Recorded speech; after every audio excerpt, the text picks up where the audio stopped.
Hello everyone, I'm Rachel and I welcome you all to Executive Corner Expert Talks. Today I'm speaking with Kate Quirke. Kate is the CEO of Alcidion Group. Alcidion helps healthcare organisations with their technology to create a clinically relevant environment with digitally enabled care. Here at Kalkine we bring you industry leaders, successful business owners, market and equity advocates, all under one roof to help you discover the insights of the stock market and help you understand how you can create multiple passive income streams. A very warm welcome to you, Kate. And thanks very much for having me, Rachel. Good to speak to you today. Now, firstly, could you tell me how your tailored platforms work for the healthcare sector? So Alcidion's built a specific healthcare platform that uses the data that is available in healthcare, and a lot of the data today is available in a digital format. And so we draw all that data into a centralised platform, and then we use algorithms and artificial intelligence to actually deploy rules on that data to help doctors, nurses and allied health professionals make more effective decisions in healthcare. So we're really supporting the decision-making process, creating better efficiencies and better access to knowledge bases. So ultimately, patients are getting better outcomes from their healthcare experience, and our doctors and nurses are supported in delivering healthcare care far more efficiently and effectively. Excellent. It's such a timely space to be in. You've had some fantastic results with your recurring revenue increasing by 56% compared to the financial year 2020. What do you believe is the reason behind this substantial growth? Well, look, firstly, ultimately, COVID has had a positive impact over the last year or so in the acceleration of the use of healthcare or technology in healthcare, really across the board. And so I think it's been important to acknowledge that in some sectors, COVID has, whilst there was an initial impact on the healthcare profession and slowed things down very early on, it soon became quite clear that technology and information technology was actually going to help us in terms of how we dealt with the COVID situation. But after that initial challenge, we really were able to continue to support the healthcare system. We'd already clearly defined our path to growth, though. Prior to COVID, we had invested in the scale of the business. We actively moved towards deploying our solutions in the cloud, using subscription pricing so that we would increase that recurring revenue component. And that's why you see a 56% increase in that. But in terms of in the overall year, we did nearly 40% on the previous year. Post significant acquisitions we did in 2018, we've really focused on creating a single proposition for our customers and then deploying that into each of the territories that we are in. So that's New Zealand, the UK and Australia at the moment. And in the last year particularly, we invested in growing our presence in the UK with increased emphasis on sales and marketing, and we also had an acquisition of an aligned company in April 2021, and that's all helped us to grow our presence in our largest addressable market, purely by size alone, obviously. But that coincided with the time when the UK is investing a lot more in healthcare information technology. We have continued to steadily grow in ANZ, but the big uplift in revenue came as a result of our intensification of our focus into selling into the UK, a market that is really focused on transforming using healthcare, using technology in healthcare. Excellent. And you mentioned there the digitisation within the medical world has been escalated by COVID. What are the recent developments you've observed in healthcare information technology, and how are governments in Australia, New Zealand and the UK, for instance, increasing funding to address this? Yeah, really, it's been similar across the three territories, but then some have actually had a slightly altering focus. So in generally across the board, we're seeing an increased emphasis on using technology to monitor patients remotely from the hospital. So we've seen a lot of investment in remote monitoring platforms in what we call hospital in the home or virtual care.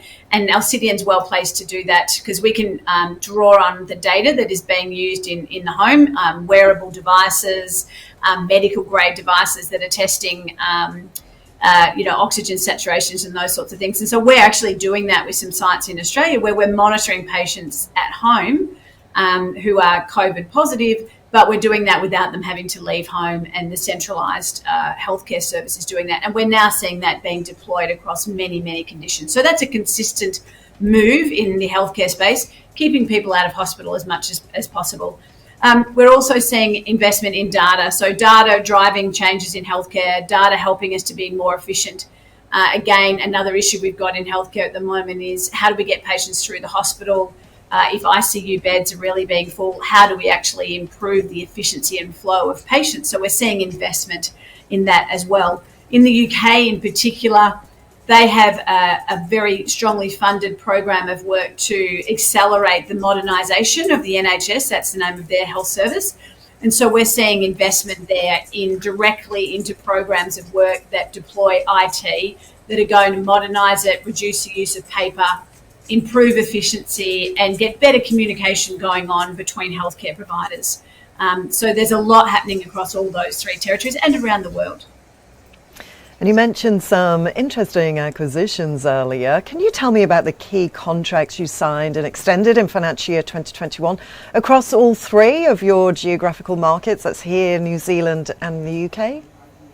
Yeah, absolutely. We've definitely seen accelerated growth across all our territories. It's been a very active year and pleased that it has been consistently across the board.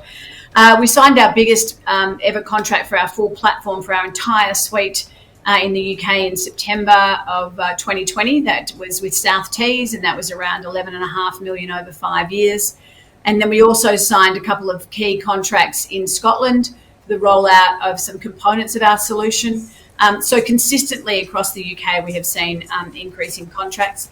Here in Australia, as I said earlier, the focus has really been on this virtual care. How do we treat patients outside of the four walls of the hospital? And so we signed contracts in New South Wales with Murrumbidgee Local Health District and the largest health district in New South Wales, Sydney LHD, to actually support their virtual care environment.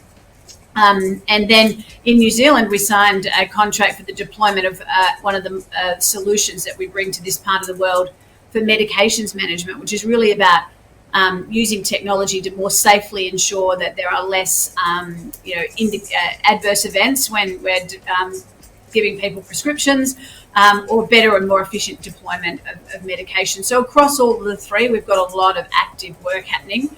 We also announced during the year that we were preferred provider for a very significant contract as part of a consortium to provide a healthcare record for the Australian Defence Force. That hasn't been signed yet, but we are looking towards that being signed before Christmas. And so that will represent a very significant contract for Alcidion. That absolutely sounds like a very interesting key contract. Now, Alcidion has started financial year 2022 in a strong position with $15.1 million of sold revenue already contracted. What is the focus for Alcidion in financial year 2022? So we're definitely going to continue on a strong organic growth path. We're at sort of continuing to invest in terms of scaling the business for that growth with 40% growth. Obviously, we're continuing to deploy into our markets such as the UK. We also we start the year 18% of where we were at the same time last year. And on top of that, we've probably got another 3 million in renewal contracts that will happen during the course of the year.